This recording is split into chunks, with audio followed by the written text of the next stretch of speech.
בקבלה, ספר קטן, כמות ורב איכות, שנקרא קרניים, שכתב את זה הגאון המקובל רבי שמשון אוסטרופולי, שנהרג על קידוש השם, והוא כותב שם שהנצרות הזאת, הוא מזהה אותה, הוא נמצא במצב של 100 שנים רק, אחרי שהנצרות הזאת קמה, היא עדיין לא הצליחה להשתלט על כל העולם, 100 שנים רק אחרי שהנצרות הזאת קמה, הוא אומר, הנצרות הזאת היא הנצרות הכי גרועה, הנצרות הזאת זה לא תומה, זה מרכבת התומה.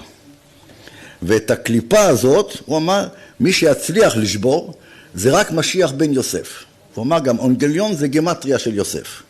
אז אנחנו צריכים לדעת פה מה עומד מולנו. והוא אמר את זה 100 שנים אחרי שזה רק התחיל, ואנחנו רואים אכן כמה זה מרכבת התומה, שזה מרכבה שהצליחה להשתלט על כל העולם. שם כבר כולם חושבים ומדברים נצרות פרוטסטנטית, כבר לא אומרים נצרות פרוטסטנטית. פשוט חושבים ככה, כמו הזה, וכאילו זה אמת אבסולוטית.